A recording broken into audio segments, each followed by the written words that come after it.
போடப்பட்ட உத்தரவை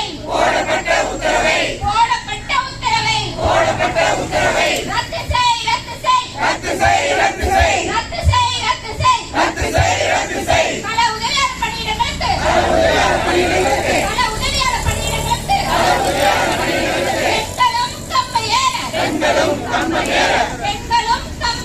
பெண்களும் கம்பையேற வேண்டுமென்ற போடப்பட்ட உத்தரவை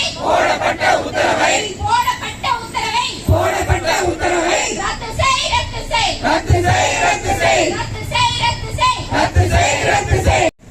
தமிழ்நாட்டில் மாநில பொதுச் செயலாளர் நந்தகுமார் இன்னைக்கு வந்து 7/7/2025 வந்து நம்ம மின்சார வாரியத்துடைய தலைமை அலுவலகம் பின்புறம் மின்சார வாரியத்தில் அப்பண்டிஸ் பயிற்சி கொடுத்தது தொழிற்சங்கத்தின் சார்பாக வேலைவாய்ப்பில் முன்னுரிமை தரக்கூறி இந்த ஆர்ப்பாட்டத்தை கவனிப்பு ஆர்ப்பாட்டத்தை சேர்க்கிறோம். இந்த கவனிப்பு ஆர்ப்பாட்டத்தில் மின்சார வாரியத்தில் அப்பண்டிஸ் பயிற்சி முடிச்சவங்க ஐடிஐ டிப்ளமோ பிஏல இருக்காங்க. இதில் நீங்கள் பார்த்தீங்கன்னா இப்போ வந்து டிப்ளமோ மற்றும் பிஇ ரெண்டு பேருக்குமே வந்து டிஎன்பிசி மூலமாக தேர்வு கொடுத்துட்டாங்க. அடுத்தபடியாக வந்து கள உதவியாளர் தேர்வு வந்து மின்சார வாரியத்தின் மூலியமாக தேர்வு பண்ணியிருக்காங்க. என்ன இந்த விஷயம் பார்த்தீங்கன்னா வாரியத்தில் பயிற்சி முடித்தவங்களுக்கு தொடர்ந்து இடஒதுக்கீடு அளிக்காமல் தொடர்ந்து புறக்கணிக்கப்பட்டு வருகிறது. இந்த புறக்கணிப்பின் காரணமாக வாரியத்தில் பயிற்சி முடித்தவருடைய வாழ்வாதாரம் கேள்விக்குறியாச்சு. அதுக்கப்புறம் மெயினாக நீங்கள் பார்த்தீங்கன்னா இந்த பெண்களுக்கான 33% இடஒதுக்கீடும் இதனால் வந்து பெண்களுக்கு இது கிடைக்காமல் இதனால் பாதிப்புகளாக இருக்குது. வாரியத்தில் பயிற்சி முடித்தவங்க தொடர்ந்து புறக்கணிப்பு வந்துருக்காங்க. இன்னொன்று நீங்கள் பார்த்தீங்கன்னா இன்றைக்கி வந்து தொழிற்பயிற்சி நிலையங்களாகட்டும் பாலிடெக்னிக் கல்லூரிகளாகட்டும் இந்த கல்லூரிகளெல்லாம் பார்த்தீங்கன்னா மாணவருடைய எண்ணிக்கை தொடர்ந்து குறைவாகவே காணப்பட்டு வருகிறது. அதற்கு என்ன காரணம் நீங்கள் பார்த்தீங்கன்னா அரசு தொழிற்பயிற்சி நிலையங்களில் படித்தவங்க அரசு துறை சார்ந்த நிறுவனம் பயிற்சி முடிக்கும் போது அவங்களுக்கு இடஒதுக்கீடு வேலைவாய்ப்பு வந்து தமிழக அரசு மூலமாக வழங்கப்பட்டு வந்தது.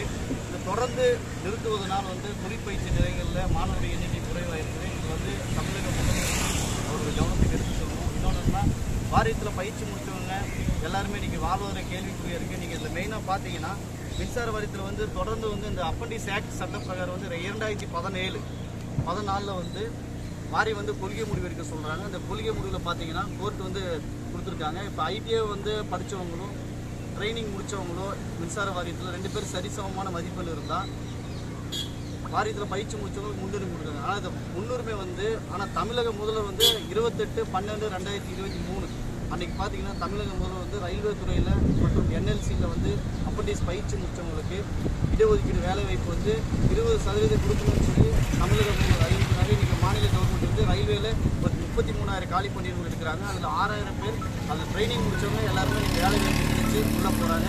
நீங்கள் இதில் மெயினாக பார்த்தீங்கன்னா 2008 பார்த்தீங்கன்னா 2008 கலைஞர் ஐயா வந்து முத்தமிழ் அறிஞர் கலைஞர் வந்து முதல்வராக இருக்கும் பொழுது மின்சார வாரியத்தில் வந்து ஆர்காட்டாவில் வந்து அமைச்சராக இருந்தார். அப்போ வந்து வாரியத்தில் பயிற்சி முடித்தவங்களுக்கு வேலைவாய்ப்பில் வந்து முன்னுரிமை கொடுத்துருந்தாங்க. இதை வந்து நாங்கள் மென்ஷன் பண்ணி நம்ம வாரிய தலைவர் சேர்மன் அவர்களுக்கு நாங்கள் கடிதம் கொடுத்துருந்தோம். கடிதம் கொடுத்து இதை வந்து ஒவ்வொரு டைமும் போகும்பொழுது சொல்லும் பொழுது அதற்கான சரியான பதில் வர்றதில்லை. இன்னொன்றுன்னா போகிற டைம் ஏதோ ஒன்று சொல்லி தான் அனுப்பிச்சி விட்றாங்க. ஆனால் கலைஞர் இந்த திட்டத்தை வந்து ஏற்படுத்தி கொடுத்தாரு. வாரியத்தில் பயிற்சி முடித்தவங்களுக்கு இடஒதுக்கீடு கொடுக்கணும்னு சொல்லியிருந்தார். தொடர்ந்து இது புறக்கணிக்கப்பட்டு வருகிறது. நீங்கள் இதை பார்த்தீங்கன்னா அது மாத்திரம் இல்லாமல் ஒவ்வொரு இது பார்த்தீங்கன்னா இப்போ வந்து டிஎன்பிசியில் வந்து ஒரு இது பண்ணியிருக்காங்க. ஐடிஐயில் வந்து மாஸ்டர்ஸ் வந்து எடுக்கிறாங்க. அதில் பார்த்தீங்கன்னா அப்பண்டிஸ் ஆக்ட் என்ஏசி என்சிவிடி இது முடிச்சிருந்தால் தான் அவங்களுக்கு வந்து வேலைக்கே வந்து எலிஜிபிள். சரிங்களா? அப்படி இருக்கும்போது வாரியத்தில் வந்து பயிற்சி முடித்தவங்களுக்கு வந்து ஐடிஐ கேட்டகரி எடுக்கும்போது டிப்ளமோ கேட்டகரி எடுக்கும்போது அந்த ட்ரைனிங் முடிச்சிருந்தா அவங்களுக்கான முன்னுரிமை கொடுக்கணும். அந்த முன்னுரிமை வந்து தொடர்ந்து புறக்கணிக்கப்பட்டு வந்துட்டு இருக்குது. அதுக்கப்புறம் நீங்கள் பார்த்தீங்கன்னா இது வந்து 2014ஆம் ஆண்டு வாரியம் வந்து கொள்கை முடிவு எடுக்கணும்னு சொல்லி கோர்ட்டு மூலியமாக கொடுக்கப்பட்ட தீர்ப்பு.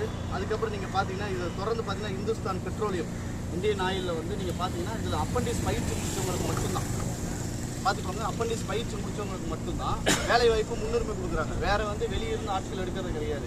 அவங்களுக்கான உள்முக தேர்வு நடத்துகிறாங்க. அந்த தேர்வு நடத்தி அவங்க வந்து அதில் வந்து பாஸ் ஆனதுக்கப்புறம் அவங்களுக்கான வேலைவாய்ப்பு கொடுக்குறாங்க. இது வந்து நடைமுறை இந்துஸ்தான் பெட்ரோலியத்தில் இருக்க பெல்லில் இதே மாதிரி பாருங்கள். பெல்லில் இங்கே பார்த்தீங்கன்னா நான் இது இன்ட்டு பண்ணியிருக்கேன். நான் அப்பண்டிஸ் பிடிச்சவங்களுக்கு தான் ப்ரியாரிட்டியே கொடுக்குறாங்க. ஆனால் அனைத்து தகுதியும் இருந்து வாரியத்தில் பயிற்சி முடித்தவங்களுக்கு வந்து தொடர்ந்து புறக்கணிச்சுட்டு வந்துட்டு இருக்காங்க.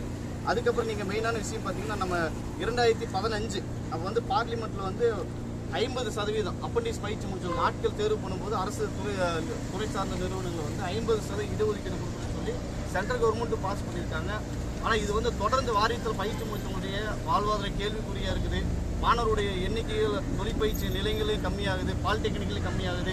இந்த அரசு வந்து சரியான நடவடிக்கை எடுத்தால் தான் எங்களை போன்ற பயிற்சி முடித்தவருடைய மாணவர்களுக்கு வந்து வேலைவாய்ப்பு கிடைத்து அதன் மூலியமாக தொழிற்பயிற்சி நிலையங்கள் மற்ற எல்லா கல்லூரிகளிலும் மாணவருடைய எண்ணிக்கை அதிகமாகும் என்பதை முதல்வர் அவர்களுக்கு ஒரு அன்பான கோரிக்கைகளை நாங்கள் வைத்துக் கொண்டோம்.